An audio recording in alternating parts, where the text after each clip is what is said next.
তো আমাদের দেশ কি স্বাধীন হয়েছে না স্বাধীন হয়নি সেটা কিন্তু বুঝতে মানে মাথা কাজ করছে না যে স্বাধীন হয়েছে আদৌ। আমরা তো স্বাধীনতা দিবসের দিন সবাই পতাকা টতাকা তুলে একবারে মিষ্টি চকলেট বিস্কুট এসব খাইয়ে একবারে বিশাল একটা উদযাপন করছি, কোনো জায়গায় অনুষ্ঠান হচ্ছে, অনেক মেয়েরা ডান্স করছে, অনেক কিছু হচ্ছে। তো আমাদের দেশে কি স্বাধীন হয়েছে দেশ? সেটা আমি বলতে চাইছি তোমাদের। তো মানে আমাদের দেশে মেয়েদের কোনো নিরাপত্তা নেই। মানে মৌমিতাদির যে ঘটনাটা ঘটেছে সেটা সবাই নিশ্চয়ই তোমরা শুনেছো বা সবাই জেনেছো। তো সেই বিষয়ে কিছু একটা কথা মানে বলার জন্য মানে খুব মনটা খারাপ লাগছে। সেই জন্যে মানে ফেসবুক খুললেই দেখা যাচ্ছে কিছু না কিছু একটা করে পোস্ট চলে আসছে, তখনই মনটা খারাপ হয়ে যাচ্ছে। তো সেই কারণে ভাবলাম যে কিছু একটা বলা দরকার। তো মানে আমার যতটা অভিজ্ঞতা বা যতটা মনে যেটা চাইছি আমি সেটা বলছি। আর যদি ভুল কিছু বলে থাকি তাহলে ছোটো ভাই মনে করে সবাই ক্ষমা করে দিও। তো আমাদের দেশে স্বাধীন হলে কি হবে, মেয়েদের কোনো নিরাপত্তা নেই। মানে কি বলবো, আজকে আজকে ওই দিদির সাথে হয়েছে, আজকে আপনার বাড়ির মেয়ের সাথে হতে পারে, আপনার বাড়ির বউয়ের সাথে হতে পারে, মানে মানে যে কোনো প্রকারে হতে পারে। তো সেই জিনিসটা এই যে আমার বাচ্চা মেয়ে এই যে বড় হচ্ছে আস্তে আস্তে, ঠিক আছে।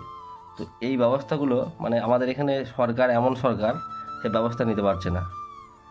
এত পরিস্থিতি খারাপ, কোনো নিরাপত্তা নেই। আমাদের এখানে সরকার ভালো ক্ষতিপূরণ দিতে পারে একটা, মানে যার মেয়ে চলে যাচ্ছে সে চলে গেল, মেয়ে তো ফিরে আসবে না, তো তার বাড়িতে কিছু টাকা দিয়ে দিলেই সব সমস্যার সমাধান হয়ে যায়। এটা হচ্ছে মানে আমাদের দেশের সরকার এখানে। তো অ্যাকচুয়ালি একটা জিনিস ভাবুন, মানে এই যে কন্যাশ্রী, যুবশ্রী এইসব না দিয়ে না, ওই টাকাটা দিয়ে এই যে মানে একটা জিনিস ফাঁকা জায়গায় একটা হসপিটাল, মানে সরকারি হসপিটাল, সেখানে এত কিছু মানে মানে বন্ধ ঘর, ক্যামেরা থাকতে পারে না থাক, সিসিটিভি ক্যামেরা থাকতে পারে, সেটাও নেই। আর সেটা যাক, তো সেই ভেতরে যদি এইভাবে ধর্ষণ হয়ে যদি খুন হয় তাহলে রাস্তাঘাটে তো হবেই। তো আমাদের এখানে সরকার একটা জিনিস খুব ভালো পারে, মানে মেয়ে মরে যায় যাক, বাবা মায়ের কাছে কোনো কিছু নয়, তো টাকাটা দিয়ে ক্ষতিপূরণ দিতে পারে খুব ভালো। এটা হচ্ছে আমাদের দেশের সরকার।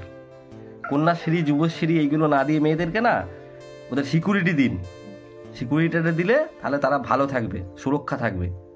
আমাদের দেশে মেয়েদের কোনো সিকিউরিটি নেই, কিছু নেই। এ থেকে মানে প্রমাণিত একটা হসপিটালের মধ্যে, মানে সরকারি গভর্নমেন্ট হসপিটাল, সেইখানের মধ্যে ধর্ষণ হয়ে খুন হয়ে যাচ্ছে, তারা রাস্তাঘাটে তো হবেই, তাহলে মেয়েদের নিরাপত্তাটা কোথায়?